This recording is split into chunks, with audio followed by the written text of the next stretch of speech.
Dr. Phil stopped mid-sentence, raised his hand toward the cameras, and said one word. Stop. The entire studio froze. Crew members looked at each other in confusion. The guest, a woman named Sarah, sat trembling in her chair, tears streaming down her face. Dr. Phil turned to his producers off-camera and said firmly, "Bring him in. Now." What happened in the next 10 minutes would become one of the most powerful moments in television history. 36 hours earlier, Sarah Martinez had walked into the Dr. Phil studio carrying a secret she'd held for 20 years. The producers knew she was coming to discuss childhood trauma and the long road to healing. What they didn't know was that Sarah had one request that seemed impossible. She wanted to find the firefighter who saved her life when she was 7 years old. The fire had happened in 1996 in a small apartment building in Phoenix, Arizona. Sarah's mother had been working a night shift, and Sarah was alone when faulty wiring sparked a blaze that engulfed the building in minutes. She remembered the smoke, the heat, and the terrifying realization that she was trapped in her bedroom. Then a figure appeared through the smoke. A firefighter, tall and covered in soot, who picked her up and carried her down 3 flights of stairs. She remembered his voice. "I've got you, sweetheart. You're safe now." He handed her to paramedics, and she never saw him again. But that firefighter had given her more than her life. He'd given her the will to survive everything that came after. Sarah grew up in foster care. Her mother, overwhelmed by guilt and untreated mental illness, couldn't care for her anymore. Sarah bounced between 7 different homes, struggling with PTSD, anxiety, and the constant feeling that she didn't belong anywhere. "The only thing that kept me going," Sarah told the intake producer during pre-interviews, "was remembering that someone cared enough to run into a burning building for me. Someone I didn't even know chose to save me. That meant my life had to mean something." Sarah had tried for years to find that firefighter. She'd contacted the Phoenix Fire Department, searched through old records, posted on social media. Nothing. The department had changed their record-keeping systems in the early 2000s, and many files from the 90s were incomplete or lost. Then she saw a Dr. Phil episode about reunion stories, and she knew she had to try one more time. The producers were moved by Sarah's story but cautious about promises. "We'll do everything we can," they told her. "But we need you to prepare for the possibility that we might not find him." Sarah nodded. "I understand. But even if we don't find him, I need to tell my story. I need other people who've been through trauma to know that one moment of kindness can save a life for decades." Behind the scenes, the Dr. Phil research team went to work. They pulled fire department records, contacted retired firefighters, and cross-referenced shift schedules from that night in 1996. After 72 hours of intensive investigation, they found him, Captain Michael Torres, now retired and living in Scottsdale. But they decided not to tell Sarah. They wanted to capture her authentic reaction on camera. The day of filming arrived. Sarah sat in the signature Dr. Phil chair, nervous but determined. She wore a simple blue dress and clutched a small photo in her hand, the only picture she had from before the fire, showing her as a 7-year-old with missing front teeth and a bright smile. Dr. Phil began the interview with his characteristic directness. "Sarah, you're here because you want to find someone. Tell us about that." Sarah took a deep breath. "When I was 7 years old, my apartment building caught fire. I was trapped in my bedroom, and I thought I was going to die. Then a firefighter came through the smoke and saved me. I never got to thank him. I never even knew his name."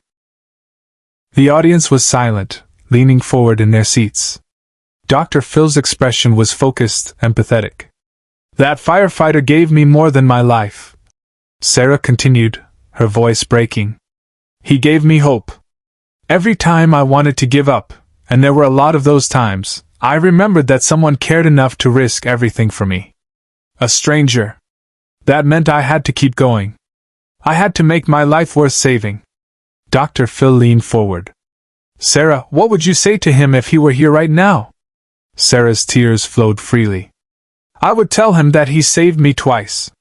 Once from the fire, and once from giving up on myself. I would tell him that I became a social worker because of him. That I've spent the last 10 years helping kids in foster care because he showed me that one person can change a life. I would tell him. She paused, struggling to speak through her emotion. That he's my hero. And I just want him to know that it mattered. The audience was openly crying. Even the camera operators were wiping their eyes. Dr. Phil sat back in his chair, and something shifted in his expression.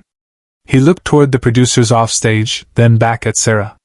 Sarah, you said you've been looking for this firefighter for years. Yes, she whispered. But I've never been able to find him.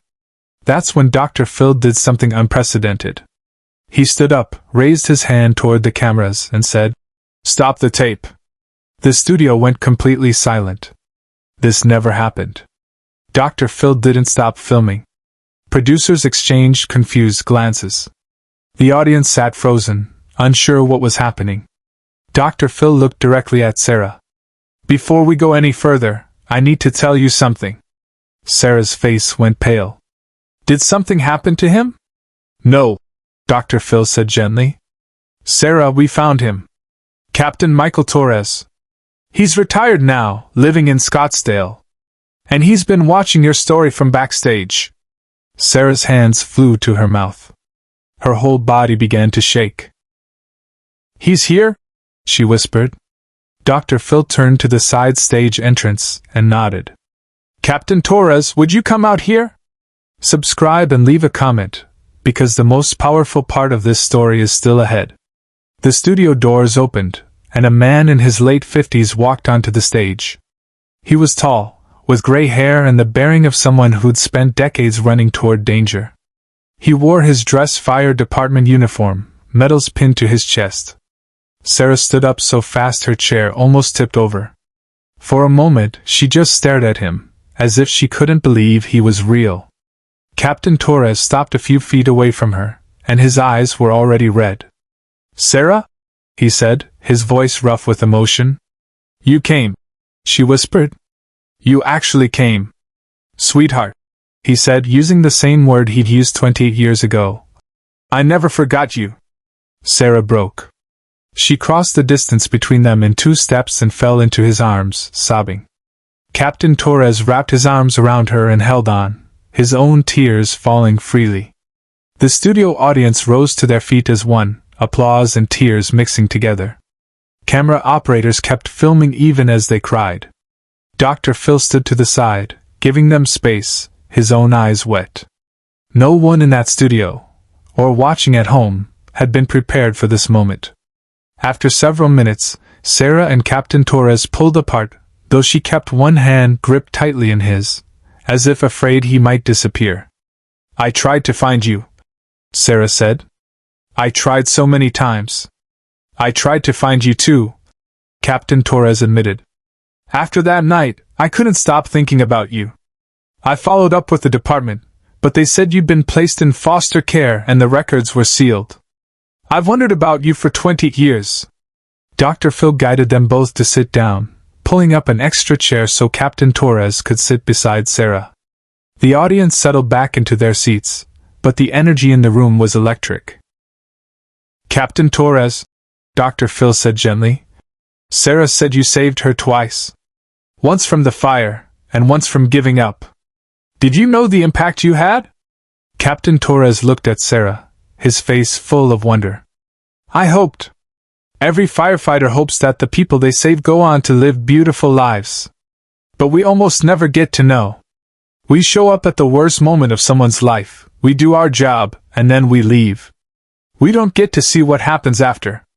He turned to Sarah. "I carried you out of that building, and you were so small, so scared. You looked up at me and said, 'Are you an angel?' I told you no, I was just a firefighter. And you said same thing. I never forgot that." Sarah's eyes widened. "I said that?" "You did," he smiled. "And honestly, that moment changed me too. I was going through a rough time.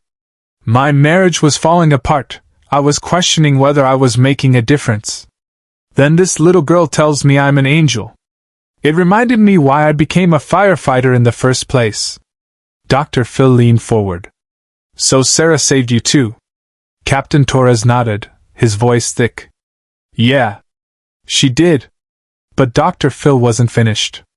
He reached beside his chair and pulled out an envelope. Sarah, you told our producers that you've spent the last 10 years as a social worker, helping kids in foster care. You said Captain Torres inspired you to help others. Sarah nodded, wiping her eyes. Captain Torres, you told our producers that after you retired, you started a nonprofit providing fire safety education to underserved communities. You said that little girl from 1996 was the reason why. Captain Torres looked surprised. How did you know that? Dr. Phil smiled. Because we do our homework. He handed the envelope to Sarah. This is from the 37 kids you've helped place in permanent homes over the last decade. They wanted you to know what you mean to them. Sarah opened the envelope with shaking hands. Inside were letters, drawings, and photographs from children she'd worked with. As she looked through them, she began to cry again, but this time they were tears of joy. You see this? Dr. Phil said, addressing the audience. This is the ripple effect. Captain Torres saved Sarah. Sarah saves kids. Those kids will grow up and save others. One act of courage, 20 years ago, has created waves of compassion that will continue long after we're all gone. The audience was on their feet again, applauding. Dr. Phil pulled out one more item, a small velvet box. He handed it to Captain Torres. Captain, Sarah told us she's worn this bracelet every day since she was 7 years old. She said it was the only thing she grabbed when the firefighters evacuated the building. She said it reminds her that she survived. Sarah held up her wrist, showing a simple silver bracelet with a small heart charm. Sarah, Dr. Phil continued, Captain Torres has something for you. Captain Torres opened the box. Inside was a matching bracelet, this one with a firefighter's helmet charm. I had this made when I retired, Captain Torres said softly. I always hoped I'd find you someday and give it to you. It has the date of the fire engraved on the back. I wanted you to have something that connected us. Sarah held out her wrist, and Captain Torres clasped the new bracelet next to her old one. They sat there, hands clasped, 2 bracelets touching, 28 years of wondering finally answered. Share and subscribe. Make sure this story is never forgotten. Dr. Phil let the moment settle before speaking again. Sarah, you came here looking for closure. You came here to say thank you to the man who saved your life. But I think what we've all witnessed today is bigger than that. We've witnessed the power of human connection. We've seen how one moment of courage can ripple through decades. He turned to the audience. How many of you have someone in your life who saved you? Maybe not from a fire, but from despair, from addiction, from giving up? Someone who showed up at exactly the right moment and changed everything? Hands throughout the audience rose. I want you to find them. Dr. Phil said firmly. I want you to tell them what they mean to you. Because here's what I know after decades of doing this work. People need to hear that they matter. They need to know their kindness made a difference. He looked back at Sarah and Captain Torres. These two people found each other today because Sarah had the courage to share her story, and Captain Torres had the courage to show up. That's all it takes. Courage to be vulnerable, and courage to care. The studio erupted in applause one final time. After the taping ended, Sarah and Captain Torres spent 2 hours talking in the green room. They exchanged contact information, and Captain Torres invited Sarah to visit his fire safety nonprofit, while Sarah invited him to meet the children she worked with. 3 months later, they appeared together at a fire safety seminar in Phoenix, sharing their story with firefighters and social workers. Sarah started a scholarship fund for foster children pursuing careers in public service, naming it the Captain Michael Torres Hope Foundation. Captain Torres expanded his nonprofit to include trauma counseling resources, calling the program Sarah's Second Chance. 1 year after the Dr. Phil episode aired, Sarah got married. Captain Torres walked her down the aisle. I never had a father, Sarah told the wedding guests. But I had a hero who taught me that family isn't just about blood. It's about who shows up when you need them most. In his toast, Captain Torres said, 20 years ago, I carried a little girl out of a burning building. Today, I got to walk that same girl toward her new beginning. The ripple effect continues. Sarah's scholarship fund has helped 43 foster children pursue college education. Captain Torres's nonprofit has provided fire safety education to over 10,000 families.